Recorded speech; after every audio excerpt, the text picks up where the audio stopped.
Hello and welcome to Thinking in Fusion. That's in Fusion, not infusion, like those air fresheners. I'm Adam from Impact Gamers, which just so happens to be a Youth BAFTA award-winning games development scheme. I'm just saying.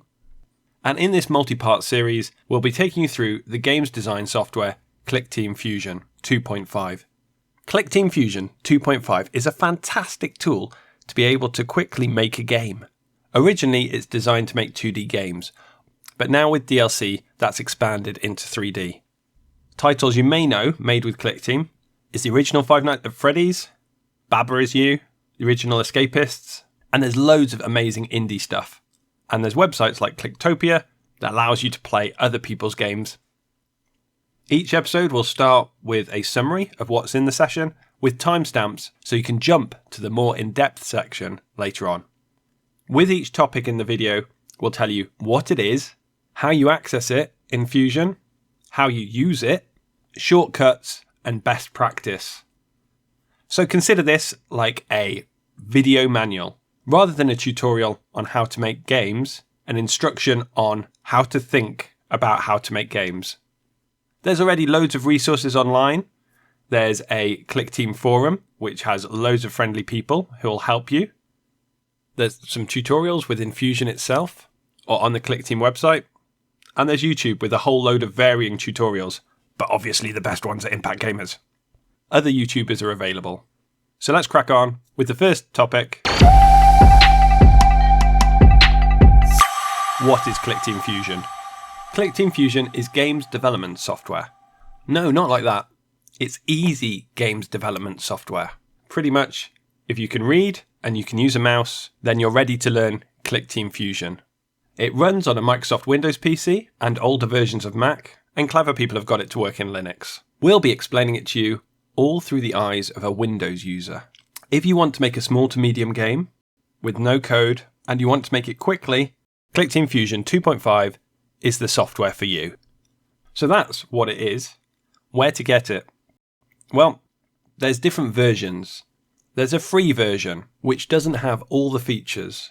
Download that from clickteam.com. Once you're on the website, it's very easy to see where to click. When you're ready to buy the full version, there's a few choices. The standard version allows you to make and publish games, but you have to include it's made with Fusion.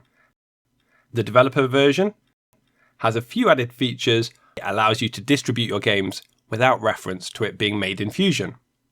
Then there's all the DLC, the add-ons. There's exporters for Android, iOS, that's Apple, HTML5, and others. There's a 3D add-on called Firefly. And then on top of that, there's the 2.5 Plus. And this adds some very neat features for working on larger games and can be applied to the standard or developer version. As of now, at the end of 2023, you can buy it from clickteam.com through their web shop. Steam is a great place to get it, and itch.io. And obviously, if you need to save up to get it, keep your eye on Clickteam's Twitter or X feed, or follow it on Steam, because there's sales that come along to make it even better value. In terms of how to use it, that's an exciting journey that I can't summarise. I can tell you when you load it up, the free version looks like this, and the standard or developer version looks like this, but in different colours. So the topics we're going to cover in this video are the main editors. Nearly every section of Clickteam Fusion that allows you to change part of the game is called an editor. These are the ones we'll cover. Storyboard editor, frame editor, event editor, the list editor, and then we've got thrown in the Workspace Toolbar and Properties Toolbar. And then for those with the full version, Global Event Editor and the Behavior Editor. And remember, you can jump to those sections on the timecode.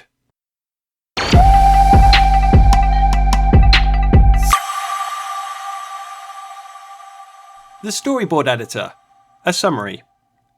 The Storyboard Editor shows you the levels that are in your game. Each level is called a frame. You can add, remove frames, change the order, or clone frames to make a copy. You can also give your level or your frame a name, or even put a password on it. The Storyboard Editor is all about the order your game plays through. The Storyboard Editor. Where is it? When you start a new application, a new game, the Storyboard editor automatically loads, but you can go back to it by clicking on the logo on the top menu. It looks like this in the free version and this in the full version. Or you can access it in the Workspace Toolbar by double-clicking on the application name or with the shortcut Control and B. That's B for Storyboard. For in-depth use, visit this timecode.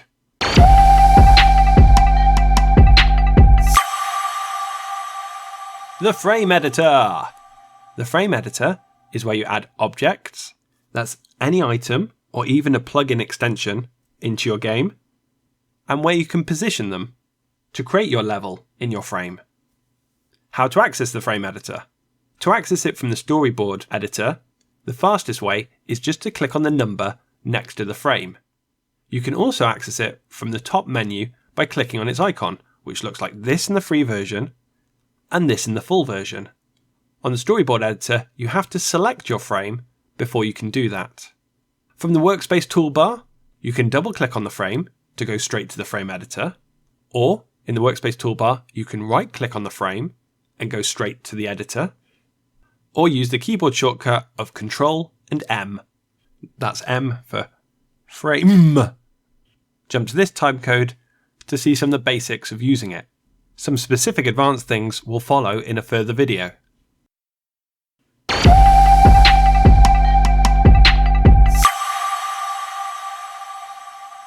The Event Editor. What is it?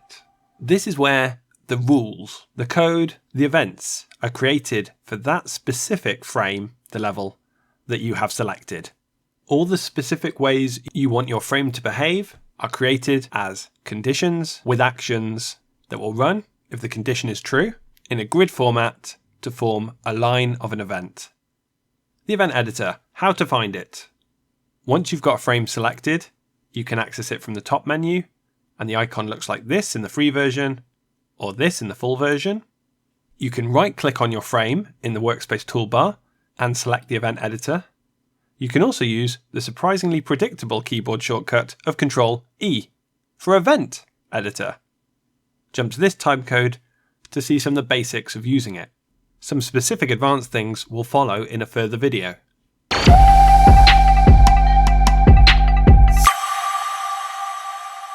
The Event List Editor. What is it? Well, this is a more traditional view of the events, the code that's within your game. So rather than seeing an overview in a grid in the Event Editor, this is shown as a more traditional list of code, with showing each event and the actions that happen in order in it. The Event List Editor, where to find it?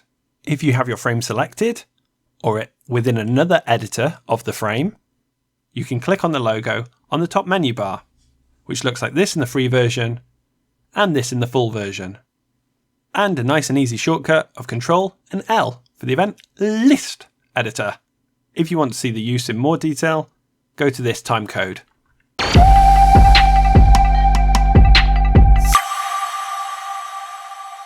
Workspace Toolbar! What is it?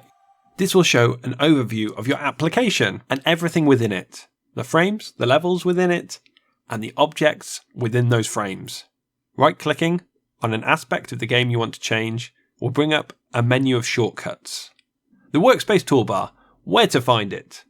Well, it naturally docks on the top left of your screen, but you can close it. If you lose it at any point, you need to go into View, Toolbars, Workspace to turn it back on, or the keyboard shortcut, easy one, Control and W for Workspace Toolbar. There's no need for any in-depth here. Just if you want to edit anything, just try right-clicking on it in the Workspace Toolbar to get where you want to go.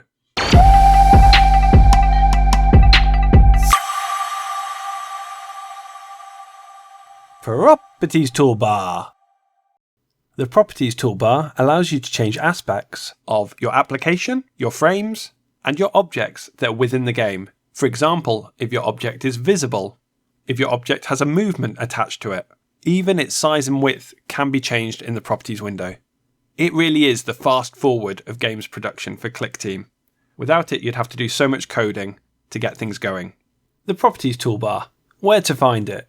Well, it's naturally docked on the bottom left, but if it gets turned off, you can go to View, Toolbars, and Properties. Also in the Workspace Toolbar, you can right-click on anything and choose Properties, and that will reopen the Properties window for that item. Or in the Frame Editor, if you right-click on an object and choose Properties, that will reopen the Properties window for that object. Or the slightly unusual shortcut of Control and D for Properties. Properties. It's Control and D anyway. There's no need for an in-depth section about the Properties toolbar because the application, the frames, and depending on the object type you have, all have unique properties.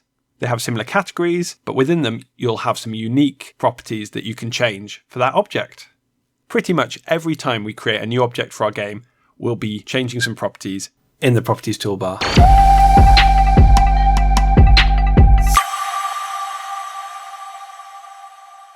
So let's take an in-depth look at the Storyboard editor. When you start a new application, by default, you'll start off with one frame. This frame is a level and will contain its own unique objects, items and layout for that level, and can also contain its own unique events for that frame. It contains its own properties in the Properties toolbar for size and the way it behaves, along with other options you can change. To add another frame into your application, you can click on the number next to the word More, or from the top menu, you can choose Insert and New Frame. From the Workspace toolbar, you can right-click on Application and choose New Frame also. In the free version, you are limited to 3 frames. When you create a 4th frame, it will tell you you've exceeded the limitations and you'll have to delete one of your frames. With Clickteam Fusion, for the Storyboard editor and the Event editor, it uses the numbers next to the lines of your frames or events to represent the complete thing. So to delete a frame, you can right-click on the number and choose Delete. Or in the Workspace toolbar, you can right-click on your frame and choose Delete from there. Also, by right-clicking on the number, you can choose to copy and to paste a frame, or clone a frame, which is the same as copying and pasting it next to itself. To reorder the frames, you need to click and hold on the thumbnail and drag it to the position you want the frame to be. The titles of the frame aren't visible to the player of the game, but they're useful for you, the game maker, to know which frame is what. You can right-click on the number, or in the Workspace toolbar on the frame, and choose Rename. You can also rename by selecting your frame and in the Properties window going to the About section. This is true not only for frames, but for objects in the game. Or the keyboard shortcut for renaming is F2, which is standard in Windows. You can also edit the title by just clicking on the frame name in the comments section. The password here is for when you're in-game that you can click File and Password, type in the password and it will jump to that relevant frame. The passwords will need to be unique because if you enter a valid password, it will just jump to the first frame in order that it finds that has that password. For making your game to play in Clickteam or in Windows, you can apply a transition, a fade, a visual effect when your frame starts and when your frame finishes. There's also a shortcut in the comments for the size of the frame, but if you select your frame to see its properties in the Property window, or if the window's closed, right-click on your frame and choose Properties to reopen the Properties window. There's a setting there for size. It can be bigger or smaller than the application's property of window size. If it's smaller, it'll have a border, and if it's bigger, that will allow you to add some scrolling into the game, which we'll cover at a later point. The Storyboard editor isn't an editor you'll spend very long in, but is the only editor that allows you to add, remove, copy, paste, clone, and reorder the frames. Taking a deeper look at the frame editor. When the frame editor loads, you'll see a white rectangle in the center with a dashed line all the way around the outside. This is called the play area, or sometimes the frame area. This is the space that the player will see when they play the game. The grey section outside is outside the play area, so objects can exist there, but the player won't be able to see them until they move into that play area. If you select the frame in the Workspace Toolbar, you can change the size of this play area and the background colour, so it doesn't need to be white. Here you can set the size. This is not the application size. This is not the size of the game window, but the size of the level, the size of the frame that you're building. If you set it to a larger number than your application's window size, you'll see that you still get the same rectangle with dashed lines and then a larger one. The smaller rectangle will be your application size. That border, the size of the application, is showing you what the player will see when the frame loads. The frame editor has a unique bar down the side where all the assets, the objects that you can reuse in your game, are held for quick access. To add a new object, there's several different ways. We can click Insert off the top menu and New Object. For this example, we'll choose Active, press OK, and click to place it down. You need to left click because a right click will discard that object. Another way is you can press Ctrl and J for Object. That loads up the same window.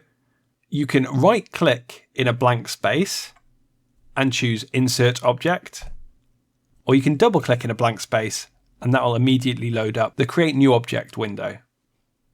Once you have an object in your game, it should have a blue box around it, which tells you a number. These numbers aren't immediately useful as they can change, but later on, when we talk about layers, they are very useful to see where your object is placed in the stacking of layers in the frame, which will be covered on a later video. If after it's selected, you click on your object again, then black resizing squares will appear around the edge, allowing you to change its size. If you wait a moment and click on it again, then they turn to rotate arrows. Click again, and it's back to just being normally selected. You can position your object on screen by dragging it with the mouse to where you want it to be placed. You can also move it with the cursor keys, that's the arrow keys on the keyboard. If you want to set it to a specific position, in the Properties window for that object, you can right click on the object and choose Properties to reopen the window it's closed. There's a size and position category. What's very important to know is that the frame's origin, the 0x, which is the left and right, and the 0y coordinate is top left. So that means that as you travel to the right, the x coordinate gets bigger, and as you travel down, the y coordinate gets bigger. To create multiple instances of your object, meaning having the same object on the screen multiple times, there's several different ways. You can drag it from the Object List bar, which is a list of all the objects you're using in your frame. You can also, when it's selected, use Copy and Paste, either from the top menu under Edit, right-clicking and choosing Copy and Paste, or the shortcuts Ctrl and C and Ctrl and V for Copy and Paste, and click to place it down. Another way, you can hold the Control button on the keyboard and drag your item. Note it now has a plus next to it. When you release, it will create a copy of that object on screen. You can also duplicate your object. Duplication is multiple copy and pastes. If you right click on your object, choose Duplicate, you can choose how many rows, that's how many times it goes down the screen, and how many columns, how many times across. So you can quickly make a grid of that object. Another really useful tool is Paint Mode. This is the icon for Paint Mode in the free version and in the full version. Once selected, you can then choose an object from the Object Asset bar. Every time you click on the screen, that object will be placed there. Paint Mode's also especially useful because if you keep the mouse button pressed down and drag across screen, it will tile your objects, place them as neatly next to each other as possible. To quit Paint Mode, you can select the icon or you can just right click. If you want to delete an object, you can select it, click on it, so it has the blue selection box around it, and press delete on the keyboard.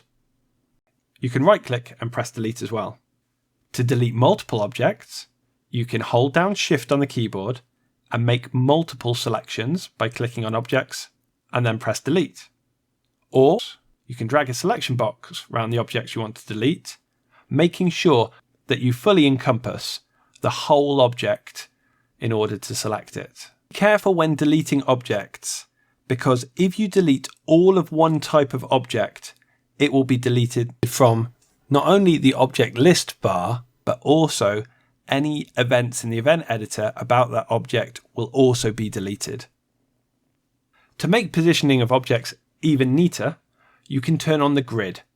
The grid settings is here on the editor toolbar. This is what it looks like in the free version and the full version.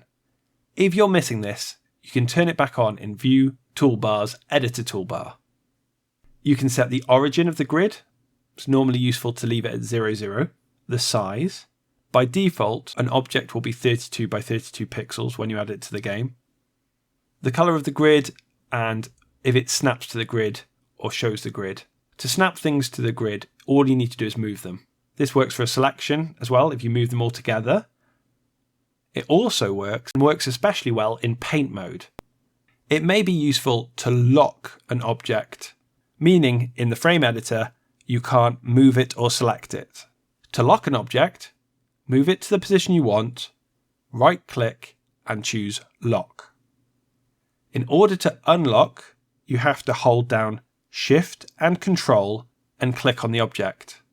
There's also a shortcut under the top menu, Arrange, and then Unlock All. When an object is selected, from the top bar, under the Arrange menu, you can choose to order it to make it go in front or behind, or align it or space it with other objects. This is another way to keep things nice and neat. I recommend once you've got something into a position you like, lock it. To change the appearance of your object, you can press Enter when it's selected, you can right click on it and choose Edit, or you can double click on it. This brings up what's called the editor, sometimes called the picture editor or the image editor. This editor is covered in a future video. To exit, either press OK if you're happy or cancel how the object looked before. There's a huge wealth of different types of objects that you can use in your frame editor. You can also download more different types from the Create New Object window. And there's different settings we're covering in different videos. But there's the introduction to the frame editor.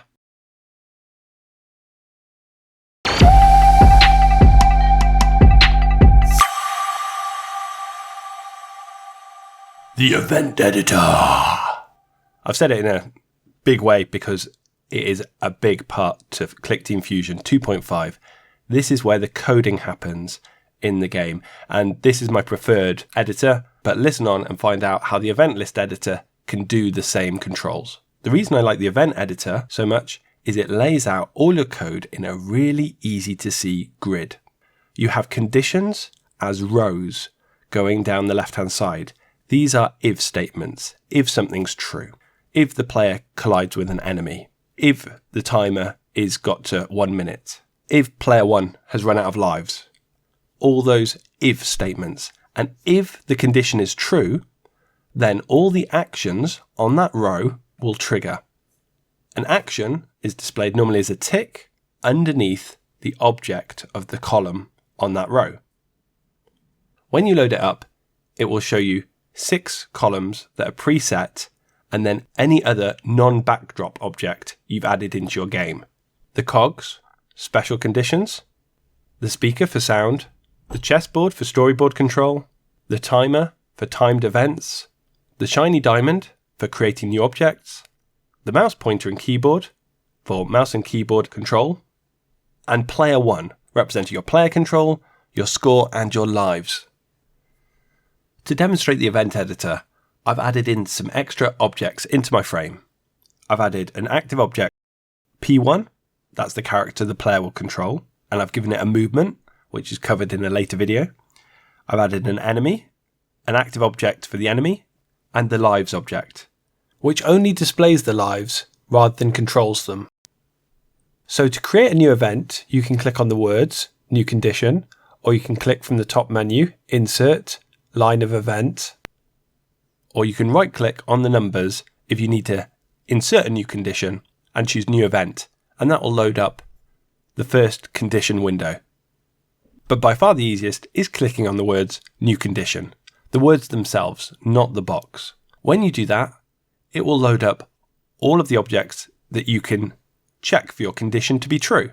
By selecting any of your objects, it will give you a list menu of all the possible things you can check. So the first condition we'll add into the game is going to be about the P1 active object hitting the enemy that we subtract a life. We're going to click on the words New Condition. That will open up a new window. We're going to click on P1, Collisions, with another object, and select the enemy. We're then going to right-click underneath the object for player 1. Now, the lives are shown with the hearts, but they're actually controlled underneath the player 1 object. So we'll right-click, number of lives, subtract from number of lives, and in this expression editor, which we'll be covering in other videos, we'll just type 1 and press OK. And you can see the tick appears. Subtract 1 from number of lives. If we test that, if I click on the top menu, Run an application, I can now walk into the enemy and I'll lose a life. I can actually stand on the enemy and I've only lost 1 life. If I close my test application, I'll explain why. We've created an instantaneous condition that is triggered instantaneously once when the condition is true. This happens for collisions and it happens with timer events. They are triggered at a one-off time of it being true until it is true again. So because I collided with the enemy, I lost a life, but that collision has now stopped. I'm now on top of the enemy, but I'm not colliding anymore. So to show you the other types of conditions, I'm going to do a new condition, and this time it's going to be P1 collisions is overlapping enemy. Now this has come up as a black text condition. This is something that is run constantly. It's not an instantaneous green one, it's a continuous black one. As long as this is true, the actions will keep on happening. So if I right click underneath player 1 and say number of lives, subtract from number of lives 1 and press OK, you might expect that when I collide with the enemy, I'll lose 1 life, and because I'm overlapping, I'll lose another life. But I will lose all lives, and I will continuously lose lives because I'm always overlapping the enemy. And that will happen based off the frame rate of the game. So the game is running at 60 frames a second, so I would expect to lose 60 lives within a second. If I run my application, look, they disappear immediately. There are ways to make continuous events only trigger once, and we'll cover that in a later video. Events are controlled by the number at the beginning. That's how you select them, that's how you delete them. If I left click on the number, that'll select the whole row. And I can use a keyboard shortcut of delete to remove it, Control C, Control V to copy and paste. I can also right click on the number and get access to all of the shortcuts. I can drag the number onto another event and it will move it to that position. Or if I drag it to new condition, it will clone and all the actions, the whole event. But to delete them, I'm just going to right click and choose delete. The condition itself can be altered. You can right click on the words of the condition to access some shortcuts. You can click edit to change what your condition is comparing, replace to put it with a brand new type of condition, inserting to check for 2 conditions at once or multiple conditions, the same with the ORs, the logical and the filtered, they're covered in a later video. But if you delete a condition, it will just change to never. It doesn't mean that it will stop any of those actions happening, it just means this condition will never run. I'm just going to undo that. Likewise, the object icons shown in the condition can be altered by double clicking on them, and then that will bring you up a new selection. You can also drag and drop one of the object items onto another to make a copy. And this works for the actions as well. You can drag and drop an action to another object that can do the same action to trigger the same action, but for the other object. So if I was to right click under the enemy and choose Destroy, I could drag that onto P1, and that means player 1 would also be destroyed when the same event ran. There's so much power and so many shortcuts within the event editor that we'll be tackling that in some advanced videos, mainly focused on good practice on making larger games. On your event row, you can have multiple actions. You can have multiple actions for the same object by right-clicking and adding another action, or for a separate object. So for the collision between the enemy and player 1, if I right-click underneath P1, I can choose movement and stop. If I test my game, you'll now see that when I hit into the enemy, I stop. I would need to delete the stop action by right-clicking, delete, and delete stop, and then right-clicking movement and choosing bounce. If I test my game, you'll see I now bounce away from the enemy. And I'll close my test application. These actions, these ticks, will always trigger in order that they were added, the first running first. And this will be covered a bit more in the event list editor. Another shortcut for dragging ticks is you can actually clear a whole load of actions for one object by just dragging a blank action square on top of it. Just like that. One thing to be aware of is that you can filter the events that you're seeing.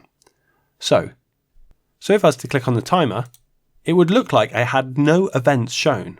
But in the event editor, it shows some events hidden, but I can see all of the objects.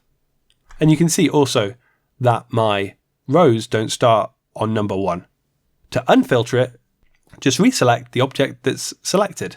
So if I click on the timer again, I can see all the objects, all the events unfiltered. The more advanced things for the event editor will be shown when we're showing how to make larger games and good practice with that. So moving on to the event list editor.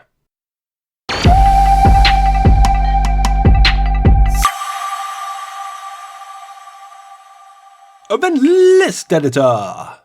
If you haven't watched the in-depth event editor explanation, watch that first, because this is really a different view of the same thing.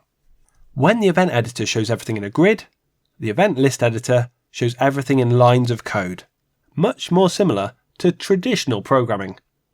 The event list editor can be accessed by the icon at the top, or if you double click within the row of a condition on where the action ticks go, it will take you to a filtered version of the event list editor only showing and the action for that row of that event. Just a word of warning about accessing a filtered event list editor from the event editor.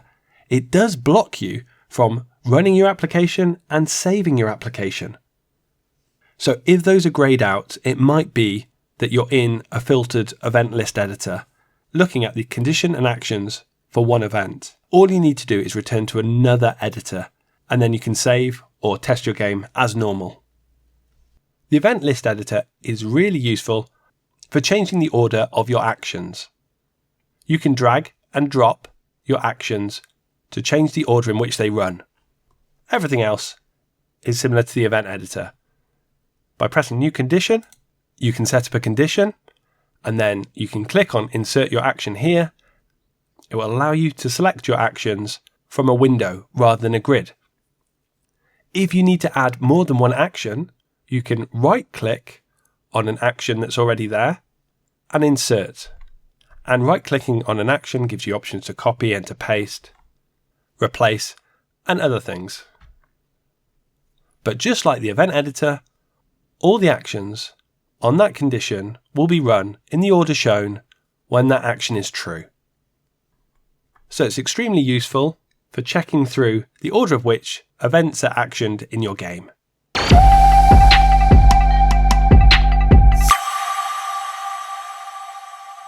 Global Event Editor! What is it? Well, this is an event editor to create the rules, the conditions, the events that will apply to every single frame in your application. Simple as that. Global Event Editor. Where to find it? From the top menu, you'll always be able to select the global event editor, and its logo is this in the free version and this in the full version.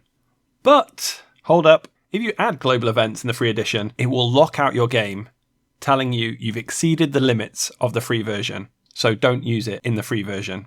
You can also access it in the properties window of your application under events. Finally, the keyboard shortcut for it is Ctrl-H for global event editor. As it's exactly the same as the event editor, but just for all frames, there's no in-depth section for this. But one thing I want to explain is that the global events will apply to any object that shares the name of the object in the condition or the action. That means if you have an object called coin, even if it looks different on each frame, and you have a condition and an action for that coin, then that will trigger on each frame that there is a coin object.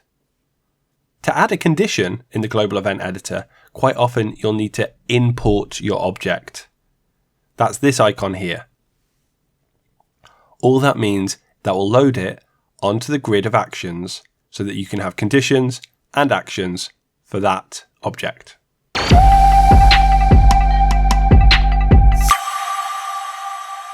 The Behavior Event Editor. What is it? This is a set of events, so conditions and actions, that are contained actually within an object.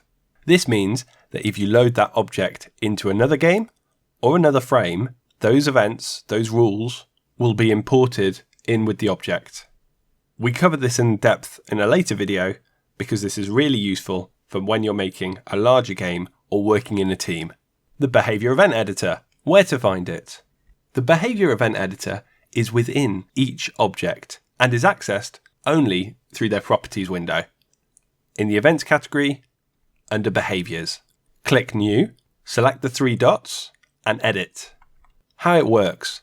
It works in exactly the same way as the Global Event Editor, but only for the frames that that object is within. Like the Global Event Editor, the Behavior Event Editor is not allowed within the free edition. Using it within the free edition will tell you that you've exceeded the limits, and then you'll need to delete that whole set of behavior.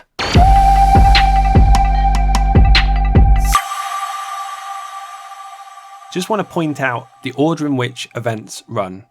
So by default, it's the frame events in the event editor, the global events, and then the behaviors. So that the global events can override the frame events and the behavior events can override all of the other events. In 2.5 plus the DLC, you can change that event order. Well, that's the end of episode 1 of Thinking in Fusion. We've covered the editors, so the next part of the journey, we'll be looking at object movement. See you then.